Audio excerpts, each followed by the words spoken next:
Welcome. Call this meeting to order. If you join me in stand for the pledge. I pledge allegiance to the flag of the United States of America and to the republic for which it stands, one nation, under God, indivisible, with liberty and justice for all. God bless America. Thank you. One announcement before we begin. There is a rezone for the park department that has been continued until our January meeting. So if you're here for that, you don't have to stay for a whole long meeting and find out that it's not going to happen. So you'll be notified in the paper when that happens next time. First thing on the agenda is the payroll for December 1st, 2014. Second, all those in favor, signify by saying aye. Aye. Opposed, same sign. Carries. Approval of claims, November 20th, 2014. Motion to approve claims from November 20, 2014. Second, all those in favor, signify by saying aye. Aye. Opposed, same sign. Motion carries.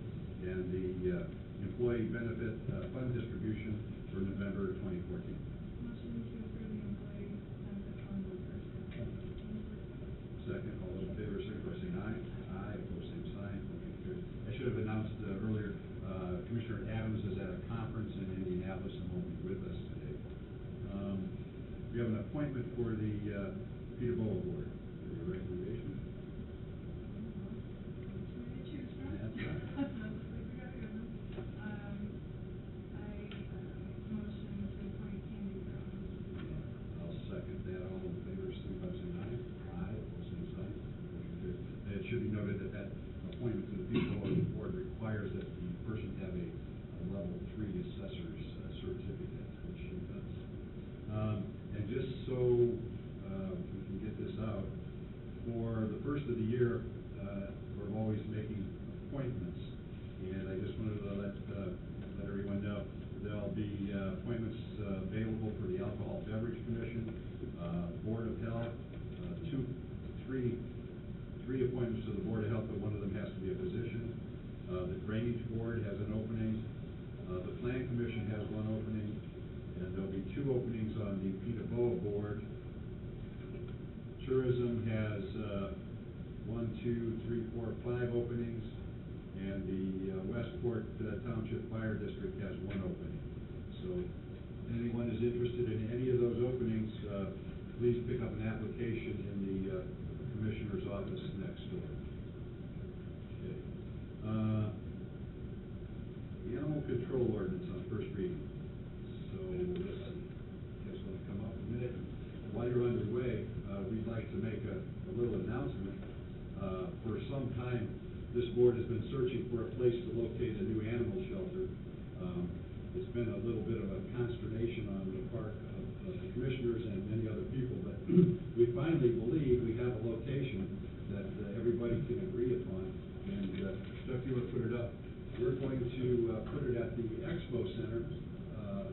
We have, if you look at the portion that's outlined in red on that screen, that's a separate 5-acre tract that houses a house and 3 or 4 outbuildings that have been there, have been used for various purposes. When the property was first purchased, it was used as a housing area for the person who was the director of the Expo Center. It's been a kids consulting agency for work through the prosecutor's office. It's been used over time as storage for the museum. But we're going to level that piece of property, remove all the buildings, and build a brand new animal shelter on that location. We don't have to get approval of the Parks Department. We don't have to get approval of anybody because we already own it. And we'll be within the zoning that's existing there. And we're just going to go to the council. We have a donor, as we announced before, that's willing to give us $1 million towards building this new shelter.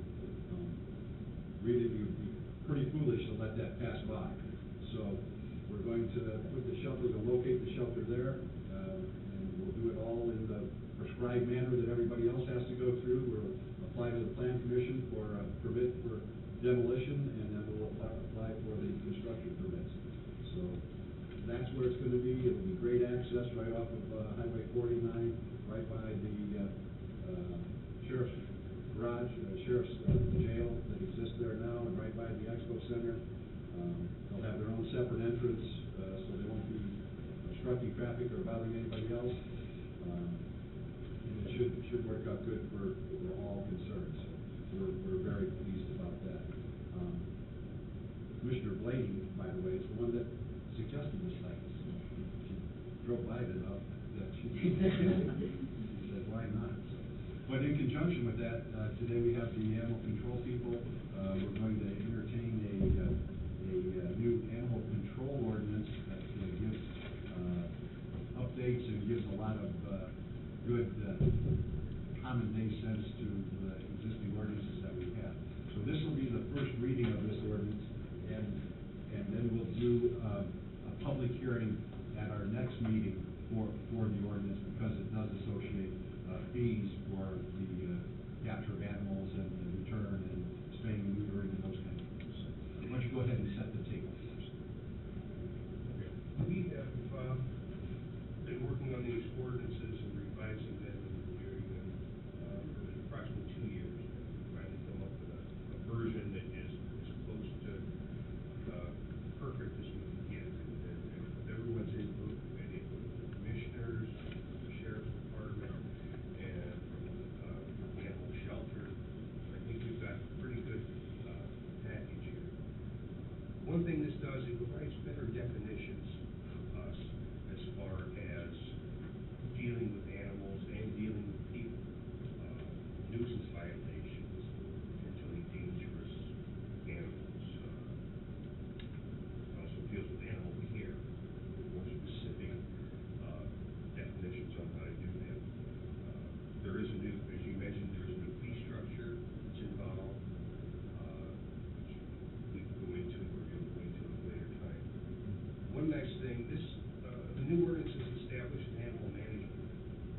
So people who are using the services of the shelter, or people who are fined because of animal control violations, they're going to help fund animal control and the animal shelter. Those fees, they'll go to a special fund that can be divided between animal control and people. It also enforces some of the quarantine requirements that we have. It just makes everything more clear. Everything is set out, so it's easier for animal control to enforce the rules and regulations, but it's also easier for the public to understand the rules and regulations that they must abide by when they're caring for an animal or animals. Questions? No, thank you for all the hard work on this. I know it's taken a while. Yeah, it was a lot of effort on a lot of people's parts. John, the sheriff. It's hard to believe that when you're going through all the available templates for these types of ordinances, there are some that are so extreme that they require you to seatbelt your dog in the car when you go for a ride, those types of things. So That's not all. that is true. But you still have to pick up after it, and that is on there, and there is a fine for not doing it. So it's been a long, arduous process, and we appreciate all your help in input in doing this. And like I said, we're gonna have the first hearing today, and that's what we're doing right now. And then at our December 16th meeting, we'll have the second reading and adopt the animal shelter fee schedule, reference section 6.080 and .060 in the ordinance as part of the ordinance, so that it will be known what someone will have to pay to pick up their dog if it's a stray, and all the fees that are associated with that will be in there as well. And that's something that I didn't say, but when we do get the new shelter, we hope to have the ability to spay and neuter the dogs there at the shelter before they're sent back out into the society, so that we don't give the people a certificate to get it done and then have them not do it, and then we pick it up again with 6 or 8 puppies. So hopefully it'll be a great thing. So I'll entertain entertain a motion to approve the animal control ordinance on its first reading. I'll make the motion to approve ordinance number 1416, the animal control ordinance on first reading. And I'll second it. All those in favor, signify by saying aye. Aye. Same sign. Motion carries. Great. And December 16th will be the public hearing. So if anyone wants to speak in favor or opposition of this ordinance, December 16th, 1 o'clock, in these same chambers will be the place. Thank you very much. Thanks. Okay, we're going to receive and open bids for the jail sewer screening system. Stick around, Sheriff. I'm not going. Mike Chabo from BLG. How many do we have? Four. Okay. We all went to sanitation. Good. What I'll do is, I'm not gonna go through them because the requests were fairly lengthy and fairly detailed. So I'll just announce the people that made bids, and we'll give them to Michael, and he can evaluate them, and can you come back to us at our next meeting with a recommendation? Yes. Or do you wanna do it today? We'll do it today. Okay, the first one is from River Construction of Highland, Indiana. And we have one from Goff Incorporated of Maryville, Indiana. A third one from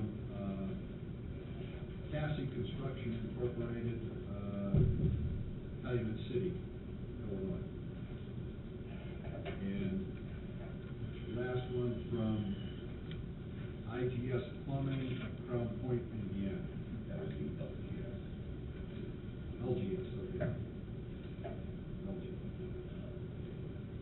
So,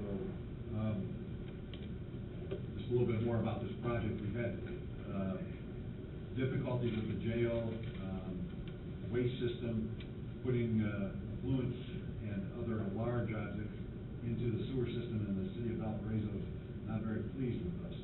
So, this system hopefully will set up a means to, avoid blankets, sheets, pillows, and those other objects that we, for some reason, want to put into the sewer from getting there. So, that's what it's all about. It's a fairly expensive proposition. It's to be financed out of the jail, refinance that. So, have the money set aside to do this. If you want to take those, Mike, and then we'll meet you back here, next week. Anything else? No? Thank you. Thank you. Office holders and department heads. Russ Shirley, EMA Director. Warning siren bid recommendations. At our last meeting, we opened the bids as we did just now for the sewer repair, and took under advisement and gave to the emergency management people the bids to evaluate and come back with a recommendation. These are for replacement of how many sirens? Replacement, well, it was for a two-way radio communication system amongst the sirens. Amongst the sirens. So the report, damage siren repair damage. We've been reviewing these three proposals for the last 2 weeks. One of the proposals from ATI was for speakers, not sirens, but speakers, so we can do public broadcasting. It really isn't compatible with what we have now. So we literally rejected that outright. It's not what we're looking at. That left two bidders, American Signal Corporation and Federal Signal Corporation. We gave options, the SCADA, the terminology, SCADA upgrade was the primary option. That was the two-way radio communication system. Option A was to purchase 100 informer radios. Option B was 17 new sirens throughout the county to fill in the gaps for what we have right now. Option C was for 3 new sirens to replace sirens that we had in place at one time, but either been vandalized or no longer function. And option D was for a piece of equipment to set up the radio rooms at the 911 center with an additional monitoring device. After reviewing all the information, it's my opinion, and Matt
Well, ATI considers theirs as new technology. Well, I mean, getting away from the sirens, that's about. I think, at some point in the future, I think we need to look into, gas calling systems.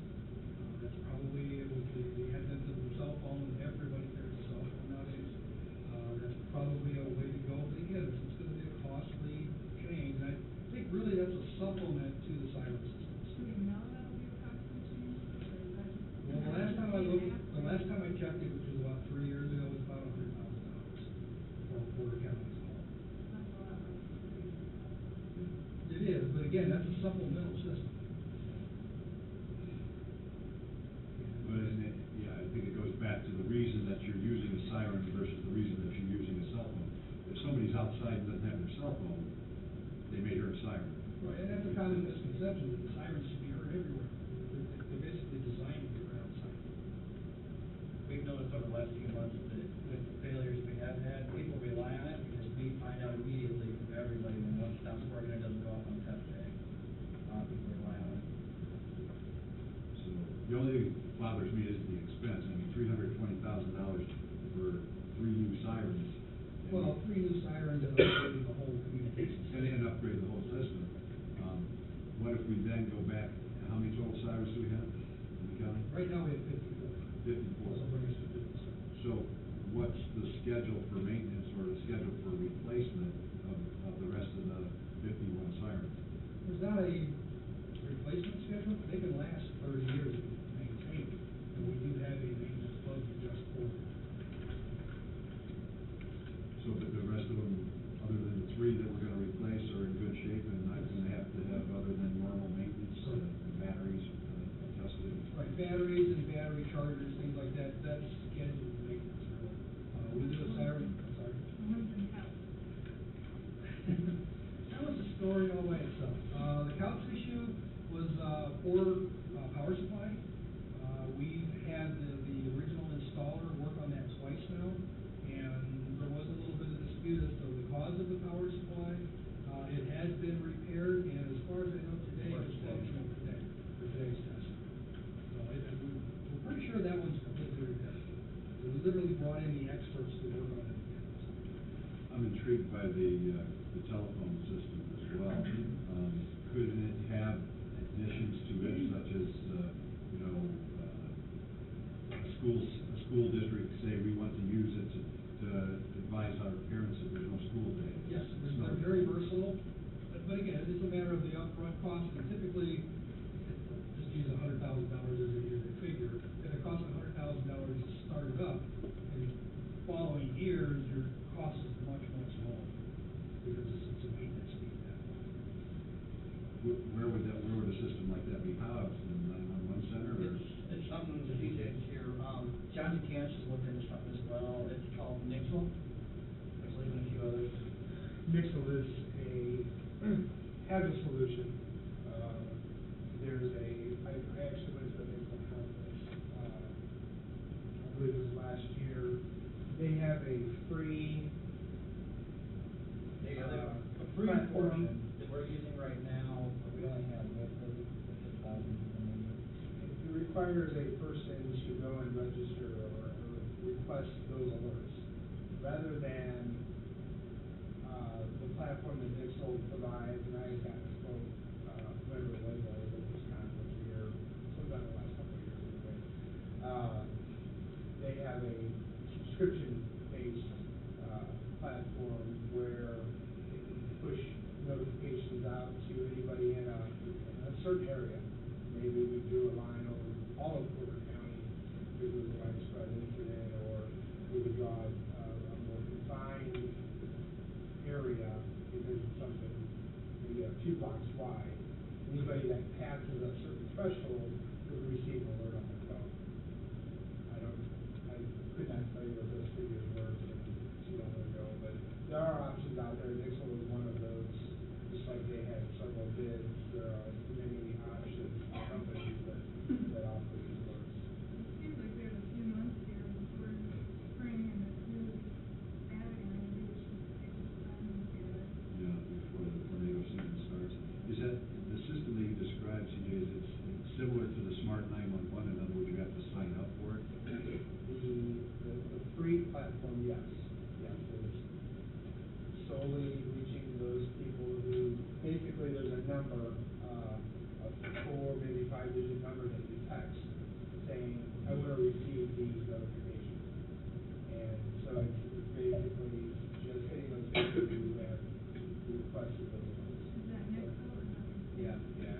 paid version of theirs and a few others uses what FCC has called iPods, and it uses the GPS in your cell phone and cell phone towers in the area, and it triangulates where you are, and that sends you alerts, and you don't have the option to sign up for them. You pretty much get them, basically, it's considered a governmental alert. And Based on where you're at. Yeah, based on where you're at, you get those alerts. Like when we get the trigger tornado warnings, if you have a newer iPhone or Android, you will get that from National Weather Service on your phone. It pops up, you don't have a choice. We could do something like that with some of these options. The iPods is free to government entities, but you have to buy a solution to use it, basically. You must buy a solution to use it. You have to buy a platform, a piece of software, or somebody's program to use it to send out those alerts. Well, I think we have to go ahead with the sirens, and I don't think that's an option, but I really think that we should pursue this other avenue to make sure that we can cover the citizens of the county. I mean, whatever we can do, especially if there's no charge to it, or a minimal charge, or a charge that's comparable to these sirens, then I think we should do it, so. Well, I think the technology has changed a lot. It's more feasible now than it was 10 years ago. Well, I think, no, I think we have to do both, because I think we have the sirens already in place. We've spent a lot of money to know that we can maintain them, and to know that they can be checked on a daily basis, and to know that they function properly. And there are people that work outside all the time that are gonna be notified that might not be notified on these other systems. Sir? I'm Dave Wary with American Signal, and there's 3 bids. It was mentioned ATI, Federal Signal, and did not mention about American Signal, why we were not looked at, why we were not chosen or rejected. I'd like to know why we weren't not mentioned. Did you say that, were you the speaker? No, that was ATI. But I mentioned ATI and American Signal, Federal Signal. Well, it was no slight intent, certainly. Part of our reasoning was the fact that, with Federal Signal, they're using a local, close by in Illinois, person to do the installs. The installer from American Signal was, I believe, out of Maryland, somewhere out east. Okay, so part of our reasoning was if we need to do repairs or have, things fixed, I don't want to have to depend on someone from east to do that. We also have, Federal Signal, if we need parts, we can get them quicker. I literally can drive to the Federal Signal manufacturer and take this last one. That's a big part of it. Local services only. American Signal, we're based out of Milwaukee, so we're like 2.5 hours away, not that far. We also we're the supplier of sirens for Exelon Nuclear in Illinois. We have 9 nuclear plants down there. Coming the first of the year, we're taking over all those plants. We're going to have a service center on the south side of Chicago, so which we can be close. So right now, our headquarters for the install division is in New Jersey, but that's changing. We're going to have a service center in the Midwest too. Okay, within the sirens, over half the sirens are American Signal sirens already. It would be an easy fix for us to take those over, upgrade them. I think our bid was substantially lower than Federal Signal, and I'd like to have a understanding why we wouldn't look at it. Well, why don't we forestall this board and go back to the drawing board and take a look. We open the bids and we give them to the experts to review. So if we need to do an additional review, I think we should probably do that. Can you come back next meeting, the 16th, and maybe in the meantime we can add to that some more information about the telephone type system? Unless, Okay. Right. Thank you.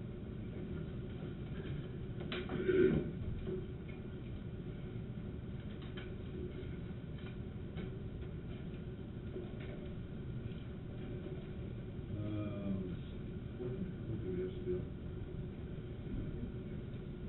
Reports from commissioners. Actually, all this goes into the center. In the LCA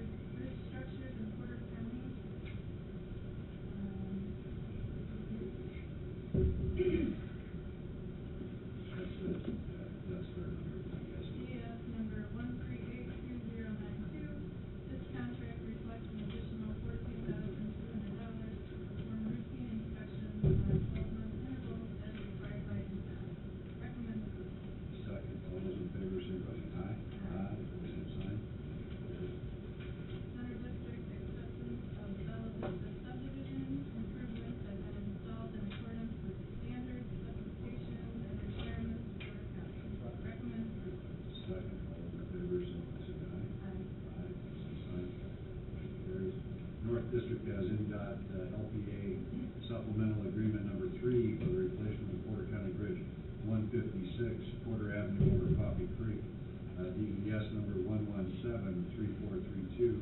This contract reflects an additional $19,500 to perform utility coordination during construction in accordance with NDOT requirements.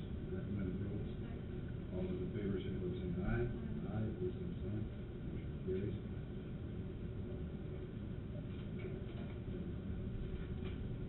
Correspondence. We have filed the treasurer's report for October 2014. We have a request on the Porter County Right to Life organization to hold a prayer vigil on January 17th, 2015, from 12 to 1 p.m. outside of the north side of the Porter County Courthouse. There'll be approximately 50 to 100 people. They've done this for the last 2 years, and they've been granted permission each year. Motion is second. All those in favor, say by saying aye. Aye, opposed, same sign. Motion carries. We have a proposal to continue renting county property for farming. This is a 24-acre tract on County Road 400 North, joining the Norfolk and Southern Railroad and the Grand Trunk. Motion and a second. All those in favor, signify by saying aye. Aye, opposed, same sign. Motion carries. Okay, flight cage funding for Marine Ridge. There's some people here for that. Let's come on. I don't know if many of you are aware, but Porter County has a wildlife management board that does a great job. It has a 91-acre, 92-acre tract of property on County Road 550 East in Jackson Township. And there are trails, there's a parking area. It's a wonderful site, and the people that do that are some of them sitting here right now.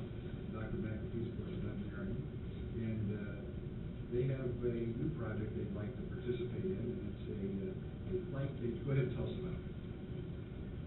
We have Stephanie here, and Stephanie is the CEO, director of the Marine Ridge Wildlife Rehabilitation Center, which we finally opened, and we're incredibly proud of it. Specifically, the flight cage, we have a federally licensed raptor rehabilitator out of South Bend, Carroll Relay, who's been doing all of the raptors who were injured for the last 15 years. He's retired. So north of Indianapolis, we now have no federally licensed rehabilitators with the exception of Stephanie, who was recently licensed. And we have no flight cages, so the ordinance by law to have be a federally licensed raptor rehabilitator, you have to have a 100-foot flight weight. There are none north of Indianapolis. We would be the only one if we are able to do this. We would service not only the Tri-County area, but we would service all of Northern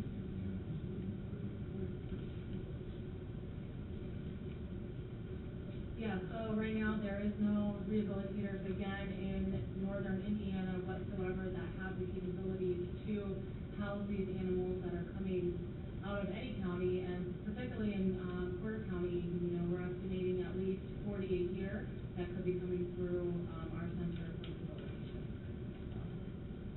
Well, I think it's amazing to me and show your commitment, Stephanie, is that you moved here from Florida to do this.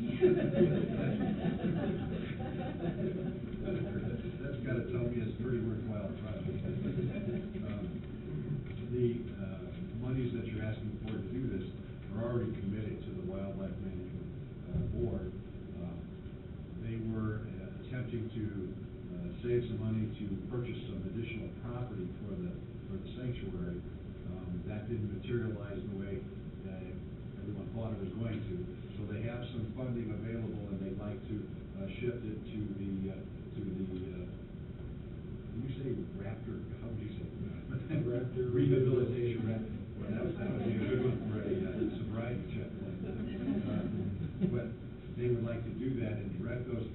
funding to that project, and I think it's very worthwhile. And I think, we'll be supplying a need for, the entire northern part of the state. So, the way this would have to work, if this board approves it, we would then take it to, the county council for their, okay, because the funding's already there, but it is deemed an additional appropriation from the existing fund.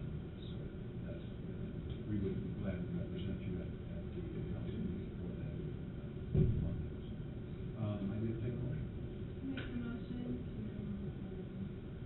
approve funding for the Site Beach, appropriate fund. Like management. And that's a secret project. Any further questions? Discussion? We did have two proposals. Which of the two, I was looking at the first one, is that not the,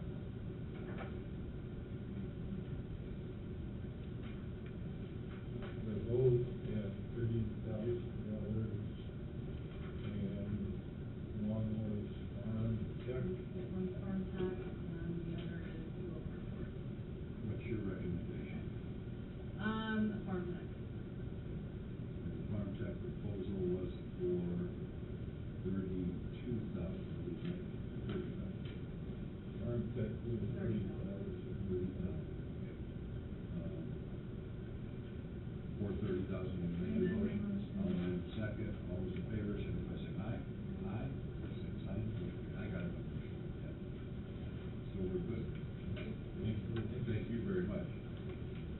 Okay. Anyone wish to address this body as the Board of Commissioners before we go to our Plan Commission board?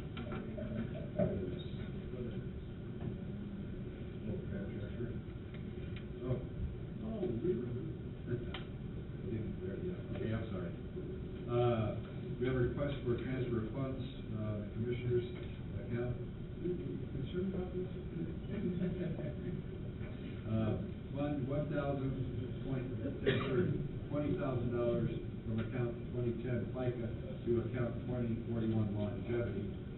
And this is to fund the second half of longevity bonuses for the county employees. And then we have a request for transfer of funds, Commissioners, $1,000.1030, $160,000 from account 2030 PERF to account 1241 longevity, again to fund the second half of longevity